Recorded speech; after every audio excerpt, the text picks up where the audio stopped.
லக்ஷ்மி அவர்களின் இரண்டாவது மலர். அத்தியாயம் 6. பார்வையை மறைத்த கண்ணீரை சிரமப்பட்டு விழுங்கி கொண்டாள் சம்யுக்தா. அப்பா, உங்கள் மகளோடு கொஞ்சம் பேச மாட்டீங்களா என்று கேட்க வேண்டும் போன்றதொரு குழந்தைத்தனமான ஆசை மனதை அழுத்தியது. உணர்ச்சி வசத்தில் அவளது மூக்கின் நுனியும் உதடுகளும் லேசாக துடித்தன. தன்னையும் மீறி உடம்பு முழுவதும் மெல்ல ஆடுவதை உணர்ந்தாள்.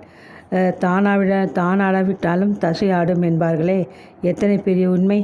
படத்தில்லை அவரை பார்க்கும்போதே இத்தனை ஒரு பரவசம் என்றால், நீரில் அவரை பார்க்க நேரிட்டு விட்டால் கும்மென்று நெஞ்சை துயரமும் ஆனந்தமும் ஒருங்கே கவ அவள் மெல்லிய குரலில் கேட்டாள். தாத்தா, இந்த படம் எப்போது எடுக்கப்பட்டது? அவர் வீட்டை விட்டு கிளம்புவதற்கு ஒரு மாதம் முன்னர் எடுத்தது. அப்போ வாலிபமென்று கூட இருந்த மனுஷன் தம் இரு தோள்களையும் குலுக்கிவிட்டு சலிப்புடன் சூழ் கூட்டினார் குப்புசாமி. கேட்க பயமாக இருந்தது. ஆனாலும் கேட்காதிருந்தால் மனதின் அமைதியை குலைந்துவிடும் போல மிரட்சியாகவும் இருந்தது அவளுக்கு. எச்சிலை விழுங்கி கொண்டாள். அப்பா எப்போ உயிரோடு இருக்காருன்னு என்ன நிச்சயம்? உங்கள் அம்மாவோட பூவும் பொட்டும் உனக்கு உண்மையை சொல்லலையா? விளக்கமாக சொல்லக்கூடாதா தாத்தா? சுற்றி வளைக்கிறீங்களே. உன் அப்பா உயிருடன் இருக்கார், எனக்கு தெரியும். உன் அம்மாவுக்கும் தெரியும். ஆனால் அவரது இன்றைய முகவரி தெரியாது. ஒரு சில ஆண்டுகளுக்கு முன் நான் இந்த ஊரில் ஒரு ஹோட்டலில் அவரை சந்தித்தேன். நிமிர்ந்து எழுந்து நன்றாக உட்கார்ந்து கொண்டாள் சம்யுக்தா. அவளது மார்பு விண்டுவிடும் போல விம்மியது. சொல்லுங்க தாத்தா, அவளுடன் கேட்டாள். தொண்டையை செருமி கொண்டார் குப்புசாமி. மெல்ல ஜன்னல் வழியே தோட்டத்தை ஒரு முறை பார்த்து கொண்டார். ரத்தனா மகிழ மறுத்தடியில் உதிர்ந்து கிடந்த பூக்களை சேகரிப்பதில் மும்மரமாக இருந்தாள். இன்னும் முல்லைப்பந்தலும் சம்மங்கி மரமும் பாக்கியிருந்தன. அவள் உள்ளே வருவதற்கு கொஞ்சம் நேரம் செல்லும் என்ற துணிவில் பேச ஆரம்பித்தார். உன் அம்மா இங்கே வந்து குடியேறி தொழிற்சாலையை சீராக்கி நடத்த ஆரம்பித்த சமயம் அது. எங்கள் ஊர் பிள்ளையாண்டான் ஒருவன் இங்கே அந்த ஹோட்டலில் எடுபடி வேலை செய்கிறான்னு கேள்விப்பட்டு அவனை பார்க்க ஒரு மாலை பொழுது கிளம்பியிருந்தேன். அவன் அந்த ஹோட்டலில் இப்போது வேலை செய்யலை, ஊருக்கு திரும்பிட்டான்னு கல்லாப்பேட்டி அருகே உட்கார்ந்திருந்தவர் சொன்னார். ஏமாற்றத்துடன் திரும்பினப்ப தடால்னு ஒருத்தர் மேலே இடிச்சிட்டேன். மன்னிச்சுக்கோங்கன்னு குரல் கேட்டதும் திகைச்சு போய் முகத்தை பார்த்தேன். பாப்பா, நான் அப்படியே அசந்து போய்விட்டேன். என்ன ஆச்சு தாத்தா? கச்சிதமாக அழகாக இருந்தவன் அப்பா தாடியும் மீசையுமா உடம்பு இழைச்சி கருத்து போய் ரொம்பவே மாறி போயிருந்தார். நீங்களா ஐயான்னு அவர் கையை வியப்போடு பிடிச்சேனே. மின்விசை தாக்கினால் போல் அதிர்ந்து போனேன். அவர் நல்ல காய்ச்சலோடு அனுத்திக்கிட்டு நின்று கொண்டிருந்தார்.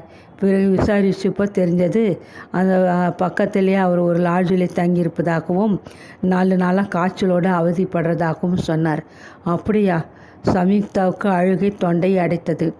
நான் உடனே அவருக்கு காஃபி வாங்கி வந்து தந்து கைத்தாங்களாக பிடிச்சு கொண்டு போய் அந்த லாட்ஜில் அவர் தங்குகிற இடமா அது. ரொம்ப அழுக்கு பிடிச்ச கட்டடம்.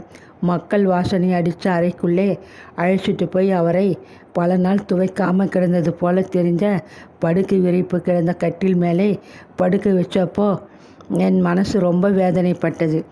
அவர் ஊரிலே நம்மோடு இருக்கச்ச எப்படி சொகுசாக வாழ்ந்தார். இப்போ இங்கே வந்து அழுக்கிலே புரண்டுக்கிட்டு ஏழை மனசெல்லாம் இப்படி அனாதியாக தவிக்கணுமான்னு நினச்சப்ப எனக்கு துக்கம் தாங்கலை. ஐயா, மருந்து ஏதாச்சும் சாப்பிட்டீங்களான்னு கேட்டேன். தலையை ஆட்டினார். எனக்கு சங்கதி புரிஞ்சிட்டது. வேலை கிடைக்காம கையில் இருந்த காசும் செலவழிஞ்சு போய் காய்ச்சலோடு திண்டாடுகிறாருன்னு தெரிஞ்சது. அப்புறம் திகளுடன் வினவினாள் சம்யுக்தா. என்ன முயன்றும் தடுக்க முடியாது. அவளது கண் இமைகள் ஓரம் நீர் கோர்த்து கொண்டது. அப்படியே விட்டு வந்துவிடனா? ஓடிப்போய் பக்கத்திலே கிளினிக் வச்சிருந்த ஒரு டாக்டரை கூட்டி வந்து காட்டி வைத்தியம் செய்ய வச்சேன். டாக்டர் ஃபீஸ், மருந்து செலவு எல்லாத்தையும் நான் ஏற்றுக்கிட்டேன். தாத்தா, உங்களுக்கு நான் ரொம்ப கடமைப்பட்டிருக்கிறேன். அப்பாவுக்கு நீங்கள் செய்த உதவிக்கு. மேலே பேச முடியாது திணறினாள். சீக்கிரம் சங்கதியை சொல்லி முடிச்சிடுறேன். ரத்னா உள்ளே வந்தால் பிறகு நான் ஒரு வார்த்தை உன்கிட்டே பேச முடியாது. உங்கள் அம்மாவுக்கு தெரியாமல் தினமும் என் காசிலே பால் வாங்கி காய்ச்சி என் ஃப்ளாஸ்கில் ஊற்றி எடுத்துக்கிட்டு கடை தெருவுக்கு போய் கொஞ்சம் கையோடு ரொட்டி வாங்கி எடுத்துகிட்டு போய் அவரை பார்த்து கொஞ்சம் சாப்பிட வச்சு மருந்துகளை கொடுத்துட்டு கொஞ்ச நேரம் உட்கார்ந்து பேசிட்டு வர தொடங்கினேன். குப்புசாமி, எனக்கு நீங்கள் ரொம்ப செலவழிக்கிறீங்க. இந்த கடனை பின்னாலே எனக்கு வேலை கிடைச்சதும் அடைச்சிடுவேனார். ஒரு வாரத்திலே அவர் உடம்பு குணமாகிவிட்டது. வழக்கம் போல் அவரை பார்க்க பால் ரொட்டியோடு போனப்போ அறை பூட்டி கிடந்தது. அவர் லாட்ஜை காலி பண்ணிவிட்டு எங்கேயோ போய்விட்டார். ஒரு கடிதாசியை மட்டும் தன்னை தேடி வர்றவர்கிட்டே கொடுக்கும்படி சொல்லிவிட்டு போயிருந்தார். என்ன எழுதியிருந்தார் தாத்தா அந்த கடிதாசி?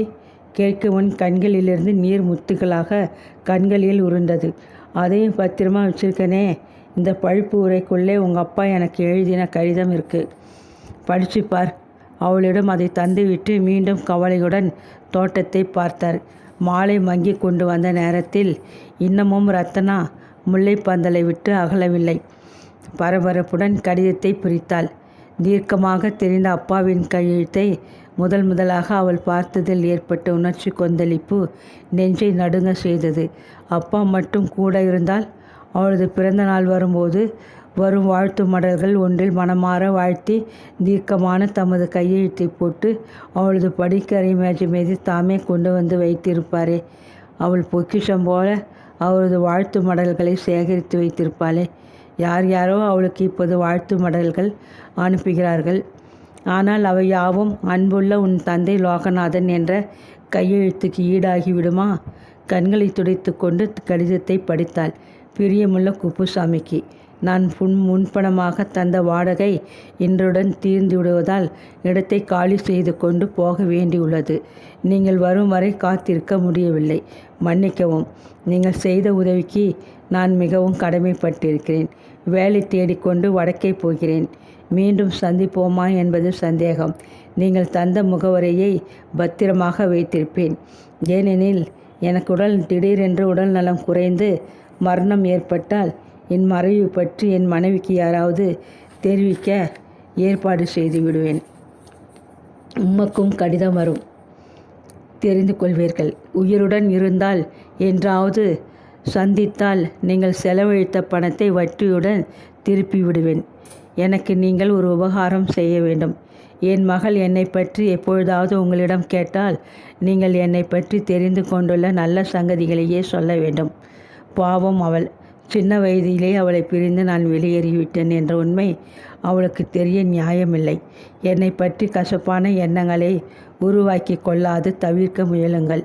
நான் அவளை என் உயிருக்கும் மேலாக நேசிப்பதை சமயம் வரும்போது சொல்லி வையுங்கள். மிக்க நன்றி. அன்புள்ள லோகநாதன். பாப்பா அழாதே. ரத்தனா திரும்பி உள்ளே வர சமயமாச்சு. சட்டுன்னு இதுகளை நான் கொண்டு பெட்டியிலே வச்சுட்டு வரேன். என்னம்மா பாப்பா, இதுக்கு தான் நான் உன்கிட்ட அந்தரங்கமாக எதுவும் பேசுறதில்லை. தொழிற்சாலைக்கு போய் அம்மாவுக்கு உதவுற அளவு வளர்ந்துட்டேன். தைரியமாக இருப்பேன்னு தான் விவரம் சொல்லி இதுகளை காட்டினேன். பெரிய வம்பா போச்சே. தாத்தா, என்கிட்ட மறைக்காதீங்க. உங்களுக்கு அப்பா இறந்துட்டதாக கடிதம் ஏதாச்சும் வந்ததா? சிவா, என்ன கேள்வி அம்மா இது? சத்தியமாக சொல்கிறேன், அது மாதிரி இதுவரை அது மாதிரி கடிதம் எதுவும் வரலை. அதனாலே அவர் உயிரோடு எங்கேயோ இருக்காருன்னு எனக்கு நம்பிக்கை. எனக்கு அப்படி ஒரு கடிதம் வந்திருந்தா உன் அம்மாவுக்கும் வந்திருக்கும். அவங்களை பார்த்து நீ புரிஞ்சு கொண்டிருப்ப. ஒரு நாள் இல்லாட்டா ஒரு நாள் நீங்கள் எல்லோரும் அவரை சந்திக்க போகிறீங்க. பிரிஞ்ச குடும்பம் மறுபடியும் ஒன்றாகிவிடும். வருத்தப்படாதே என்றபடி மனதில் பொங்கிய புரண்டதொரு அன்பின் எழுச்சியால் தமது மேல் தொண்டால் அவளது கண்ணீரை துடைத்தார். தமது சொந்த பேத்தியைப் போல் அவளை நெஞ்சோடு அணைத்து கொண்டு ஆறுதல் சொல்ல வேணும் போல துடித்தது அவரது உள்ளம். நடையில் காலடி ஓசை கேட்டதும் திடுகிட்டு ஃபோட்டோ கடிதம் இரண்டையும் துவாலைக்குள் மறைத்து கொண்டு வேகமாக பின்கெட்டுக்கு நடையை கெட்டினார். கூடை நிறைய பூக்களுடன் உள்ளே நுழைந்த ரத்னா சந்தேகத்துடன் இங்கும் இங்கும் பார்த்தாள். உள்ளே யாரையும் காணவில்லை. வீட்டுக்குள் இருள் பரவத் தொடங்கிவிட்டிருந்த நேரம். இன்னும் விளக்கை போடாது குப்புசாமி பின்பக்கம் என்ன செய்கிறார்?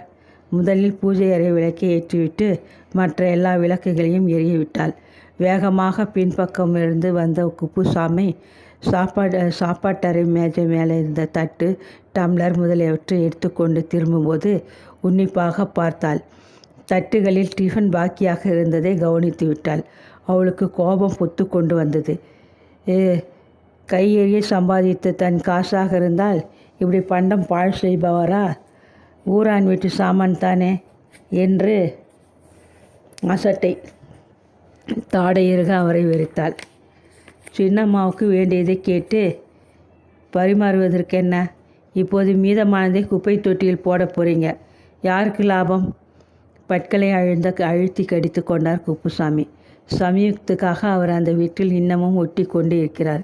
அந்த குழந்தை மேல் உள்ள பாசம், அவளது தந்தை மேல் இருக்கும் அன்பும் இரண்டும் தான் அவரை அகம்பாவம் பிடித்த எஜமானியின் கீழ் அவளது சூடான பார்வைகளை பாராட்டாது ஏளனமான வார்த்தைகளை உதறிவிட்டு தொடர்ந்து வேலை செய்ய தூண்டுகின்றன என்பதை யாரும் அறிய மாட்டார்கள்.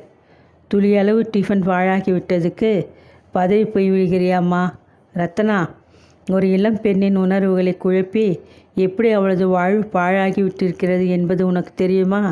வீட்டை விட்டு வெளியேறிய தன் தகப்பனை எண்ணி அந்த இளம் உள்ளம் குமுறி கண்ணீர் விட்டு வேதனையில் வெம்பி பாழாகி போவதை உன் மரமண்டை புரிந்து கொள்ள முடியாது என்று படபடவென்று வார்த்தைகளை வாரி கொட்டி காலியான அந்த தட்டு டம்ளர்களை அவள் பக்கம் வீசி எறிந்துவிட்டு துண்டை தோளில் குதிரை போட்டுக்கொண்டு வெளிநடப்பு செய்துவிடும் போல வெகுண்டார்.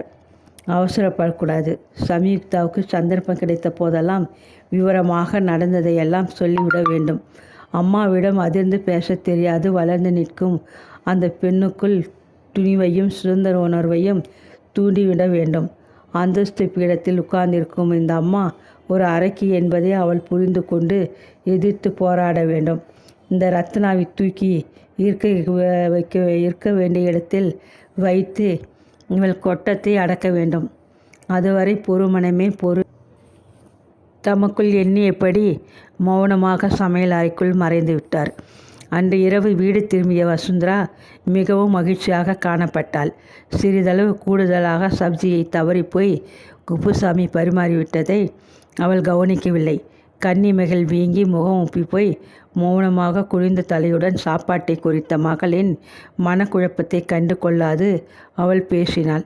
சாதாரணமாக வசுந்தரா தான் போய் வந்த இடத்தில் என்ன நடந்தது, யாரை சந்தித்தாள், என்ன பேசினாள் என்றெல்லாம் மகளிடம் சொல்ல மாட்டாள்.